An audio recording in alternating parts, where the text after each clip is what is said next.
Hi hello welcome back to my channel Haimalatha Gangadhar. ఈ video అయితే చాలా ఇంట్రెస్టింగ్గా ఉండిపోతుందండి. ఎందుకంటే మనం దేశంలోనే అతి పొడవైన బ్రిడ్జ్, గ్లాస్ బ్రిడ్జ్ని అయితే ఎక్స్ప్లోర్ చేస్తున్నాం అనమాట.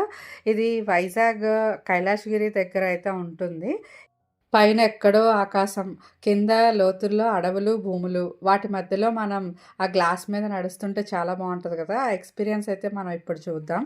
ఇక్కడైతే మనకి టికెట్ కౌంటర్ అనమాట. టికెట్ కౌంటర్ పర్ పర్సన్ వచ్చి సింగిల్ అయితే 250 అండి. సో మనం ఏంటంటే ఎక్కువ మంది వెళ్తే 220 రూపీస్ అయితే పడుతుందనమాట అలాగా. సో మేము ఇక్కడైతే 6 మెంబర్స్ అయితే వెళ్ళాము. సో 6 మెంబర్స్ వెళ్ళడం వల్ల మాకైతే 220 పర్ హెడ్ అయితే పడింది. ఇక్కడ ఏంటంటే మనకి జనరల్గా గ్లాస్ బ్రిడ్జ్ అంటే చైనా గ్లాస్ బ్రిడ్జే గుర్తు వస్తుంది కదా అందరికీ. బట్ ఇక్కడ ఏంటంటే మనకి కూడా అదే రేంజ్లో అంత ఎఫెక్ట్స్తో కాకపోయినా ఇక్కడ కూడా వైజాగ్లో అయితే కన్స్ట్రక్షన్ చేశారు. సో ఇదేంటంటే మనం టికెట్ తీసుకున్న తర్వాత లైన్లో అయితే నించోవాలి. ఆ రోజు హాలిడే అండి. సో చాలామందే వచ్చారు. ఇక్కడ చాలా క్యూ లైన్ అయితే ఉందన్నమాట. నెక్స్ట్ ఇక్కడ చూడండి, వీళ్ళందరూ ఇక్కడ మనకి ఏంటంటే ఈ క్యూ లైన్లో కూర్చోవడానికి కూడా ఇబ్బంది లేకుండా మనకి ఏంటంటే అక్కడ బెంచెస్ లాగా అయితే ఏర్పాటు చేశారనమాట. సో ఒకవేళ మనకి రష్ ఎక్కువ ఉన్నా సరే మనం అక్కడ కూర్చోవచ్చు. బట్ చాలామంది మేము వెళ్ళినప్పుడు ఇంకా లక్కీగా ఒక 2 అవర్స్లోనే అయిపోయింది మాది. బట్ చాలామంది అయితే చాలా అవర్స్ అయితే వెయిట్ చేశారంట. సో ఇక్కడ ఏంటంటే ఇక్కడ అన్నీ ఏం చేయాలి, ఏం చేయకూడదు అవన్నీ అయితే మనకు రాశారు ఇక్కడ. ఎప్పుడైనా వైజాగ్ విజిట్ చేస్తే కనుక వైజాగ్ టూరిస్ట్ అట్రాక్షన్స్లో ఇది ఒక వన్ ఆఫ్ ది అట్రాక్షన్ అండి. ఎందుకంటే ఇదివరకు కైలాసగిరి ఓన్లీ పార్క్ అలానే ఉండేది. బట్ ఇప్పుడు కైలాసగిరికి ఖచ్చితంగా ఈ గ్లాస్ బ్రిడ్జ్ చూడడానికే జనాలు అయితే వస్తారు.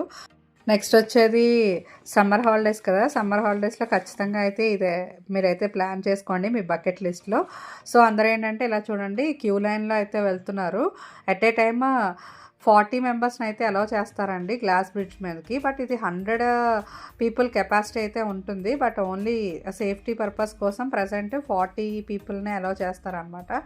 సో మా వాళ్ళైతే అందరూ లైన్లో నించున్నాము. సో ఒక 2 అవర్స్ అయితే టైం పట్టింది మాకు. ఇంకా అందరూ పిల్లలు అందరూ ఇక్కడైతే వెయిట్ చేస్తున్నారనమాట. ఇక్కడ లొకేషన్ చూడండి ఎంత బాగుందో. ఏంటంటే అసలు ఆకాశం సముద్రం రెండు కలిసిపోయాయా అన్నట్టు ఉందన్నమాట మనకి. మనం ఏంటంటే ఆ గ్లాస్ బ్రిడ్జ్ మీదకి వెళ్ళగానే మనకి మొత్తం వైజాగ్ వ్యూ అంతా కనిపిస్తుంది అనమాట. అక్కడ ఏంటంటే కొండలు, తర్వాత ఆ సముద్రం, ఇంకా అక్కడ లైట్ హౌస్, ఇవన్నీ మనం అయితే ఎక్స్పీరియన్స్ చేయొచ్చు.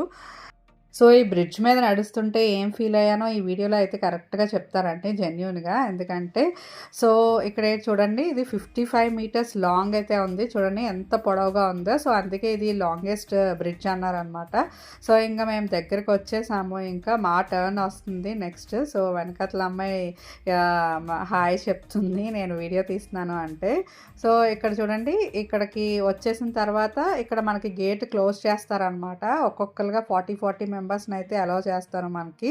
సో అలౌ చేసిన తర్వాత ఇక్కడ మనకి ఏంటంటే మనం వేసుకున్న షూస్ వాటితో అయితే ఏం వెళ్ళకూడదు. మనం ఏంటంటే బేర్ ఫుట్ తోటే వెళ్ళాలన్నమాట. సో వాళ్ళైతే డిస్పోజబుల్ లెగ్ కవర్స్ వాళ్ళకి వేసుకోవడానికి అయితే ఇస్తారనమాట. మన చెప్పులు దాని మీద ఏం వేసుకోకూడదు.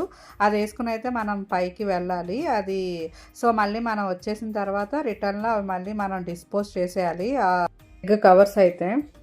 సో ఇక్కడ చూడండి, కాలికి అవి వేసుకుంటున్నారు డిస్పోజబుల్ అవి సాక్సెస్ టైప్ అనమాట. నెక్స్ట్ ఇక్కడ మా పాప అయితే చాలా ఎక్సైటింగ్గా ఫీల్ అవుతుంది. నెక్స్ట్ మనం ఏంటంటే అక్కడ మళ్ళీ ఇప్పుడు మా బ్యాచ్ వచ్చిందనమాట. మా బ్యాచ్ని 40 మెంబర్స్ని ఇలాగా రెడీగా ఉంచుతారనమాట. 40 మెంబర్స్ని ఆల్రెడీ 40 మెంబర్స్ ఆ బ్రిడ్జ్ మీద ఉన్నారు. నెక్స్ట్ 40 మెంబర్స్ బ్యాచ్ని ఇక్కడ ఇలా ఉంచుతారనమాట. సో అందరూ వెయిట్ చేస్తున్నారు ఈగర్గా. మేము వెళ్ళినప్పుడు త్వరగానే అయిపోయిందండి. మా నెక్స్ట్ డే వెళ్ళిన వాళ్ళకి అసలు పాపం ఛాన్సే దొరకలేదంట, రిటర్న్ అయిపోయారని చెప్పేసి చెప్తున్నారు. సో ఎవరైనా వైజాగ్ వస్తే మాత్రం తప్పకుండా ఈ గ్లాస్ బ్రిడ్జ్ని అయితే ఒకసారి ఎక్స్పీరియన్స్ చేయండి. మేము వెళ్ళిన రోజు క్లైమేట్ ఎండగానే ఉంది. సో ఏంటంటే మేము బాగానే ఎక్స్పీరియన్స్ చేసామండి. మాకు అంటే కొన్నిసార్లు వర్షం పడితే ఎక్స్పీరియన్స్ చేయలేం కదా. సో బాగానే ఉంది. అండ్ వీళ్ళందరూ రిటర్న్ వచ్చేస్తున్న వాళ్ళనమాట. రిటర్న్ వచ్చేస్తున్న వాళ్ళ డిస్పోజబుల్ లెగ్ కవర్స్ అయితే డిస్పోజ్ చేసేస్తారు. ఇంకా మనం గ్లాస్ బ్రిడ్జ్ మీదకి అయితే ఎంటర్ అయిపోయాము ఇంకా. సో ఇప్పుడు ఎలా ఉంది అంటే ఎంత థ్రిల్ ఫీల్ అవుతున్నాము అంటే అక్కడ ఏంటంటే కిందనంతా ఏమీ లేదు, జస్ట్ మిడిల్లో మనం హ్యాంగ్ అవుతున్నామా అన్న ఫీల్ అయితే ఉంది. ఉంది. బట్ ఓకే అండి, మరీ అంత ఏంటి భయపడాల్సిన అవసరం అంతా ఏం లేదు, నార్మల్గానే ఉంది. బట్ కొంతమంది పెద్దవాళ్ళు మా పేరెంట్స్ అట్లా కొంచెం అయితే భయపడ్డారనమాట ఇక్కడ. సో ఇదేంటంటే క్యాంటిలివర్ బ్రిడ్జ్ అంటారంట. ఇది ఎందుకంటే ఇది గ్లాస్ జర్మనీ నుంచి తెప్పించారంట. ఇది 40 mm థిక్నెస్ అయితే ఉంటుందండి ఈ గ్లాస్. సో దీని కెపాసిటీ వచ్చి 100 మెంబర్స్ అయితే, బట్ ఏంటంటే సేఫ్టీ పర్పస్ 40 మెంబర్స్ని అయితే అలౌ చేస్తున్నారు ఇది. సో ఒక్కసారి చూడండి, ఇక్కడ వ్యూ అంతా మీకు ఒకవైపునేమో బీచ్, కిందనేమో అంతా లోయలో అవన్నీ మనకి కొండల్లాగా కిందన అవన్నీ కనిపిస్తున్నాయి కదా. సో మనమైతే ఇది ఒక థ్రిల్లింగ్ ఎక్స్పీరియన్స్ అయితే, వన్ టైం ఎక్స్పీరియన్స్ అయితే ఫీల్ అవ్వచ్చు అనమాట. యాక్చువల్గా అయితే చైనాలో అయితే వాళ్ళు గ్లాస్ బ్రేక్ అవుతుందా అన్నట్టు ఎఫెక్ట్ అయితే ఉంటుందంటండి. బట్ అది చాలా ఖర్చుతో కూడుకున్న పని అంట. సో మనకేంటంటే జస్ట్ అంత బడ్జెట్ కాకుండా నార్మల్ ఎఫెక్ట్ అయితే పెట్టారు. సో ఇక్కడ నుంచి అయితే మీరు ఎక్స్పీరియన్స్ చేయొచ్చు. అక్కడ స్కై అండ్ సముద్రం కలుస్తున్నదా అన్న ఫీల్ అయితే మనం ఎక్స్పీరియన్స్ చేయొచ్చు అనమాట. మనకి వైజాగ్ వ్యూ అంతా చాలా బాగుంటుంది.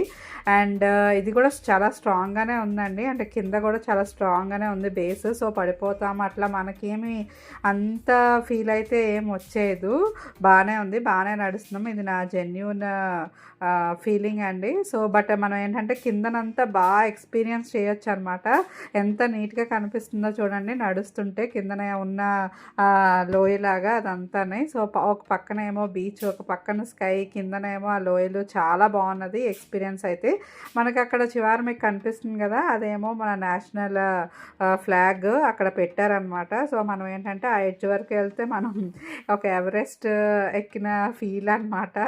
సో బాగుందండి ఈ చివరికి. బట్ ఏంటంటే ఇక్కడ ఈ చివరి వచ్చేసరికి మనకి కొంచెం థ్రిల్ ఎక్స్పీరియన్స్ చేయడానికి ఏంటంటే ఇక్కడ కొంచెం షేకింగ్ ఎఫెక్ట్ని అయితే పెట్టారనమాట. ఇక్కడ మాత్రం ఖచ్చితంగా అయితే బ్రిడ్జ్ అయితే ఊగుతుంది.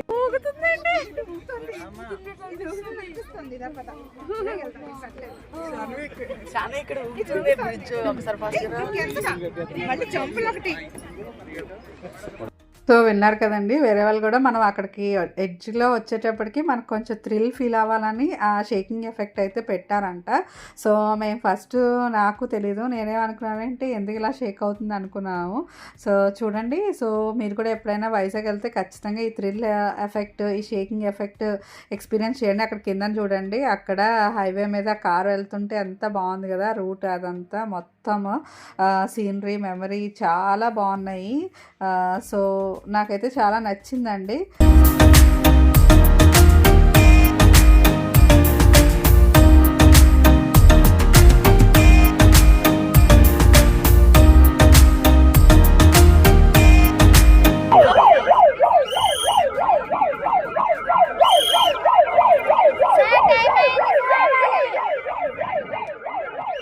ఇక్కడ సైరన్ ఏంటంటే మనకి 10 మినిట్స్ వరకే టైం అండి. సో 10 మినిట్స్ అయిపోయాక ఇలా సైరన్ మోగించేస్తారనమాట మీరు వెళ్ళిపోవాలని. 10 మినిట్స్ కదమ్మా, 10 మినిట్స్ రాస్తుంది. 10 మినిట్స్ ఇక్కడే కాదు వెళ్ళడానికి, మీరు ఇక్కడ 7 మినిట్స్ ఉండాలి, 3 మినిట్స్ వెళ్ళాలి.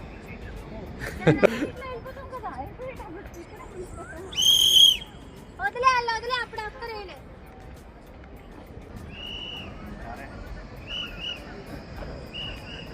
సో ఇలా అమ్మాయి అయితే మమ్మల్ని అయితే పంపించేసింది కిందకి. సో ఏంటంటే ఇలా కిందకి వచ్చేసామండి. కిందకి వచ్చేసాం, మన ఈ డిస్పోజబుల్ లెగ్ కవర్స్ తీసేసి మనం డిస్పోజ్ అయితే చేయాలి. సో ఇంకేంటంటే ఇక్కడ మనకి ఒక కెఫే కూడా ఉంటుందన్నమాట. సో ఇదండి ఇవాళ నా వీడియో కనుక మీకు నచ్చినట్టయితే please like, share and subscribe and hype ఇవ్వడం మర్చిపోకండి. మళ్ళీ నెక్స్ట్ వీడియోలో కలుద్దాం. Bye bye.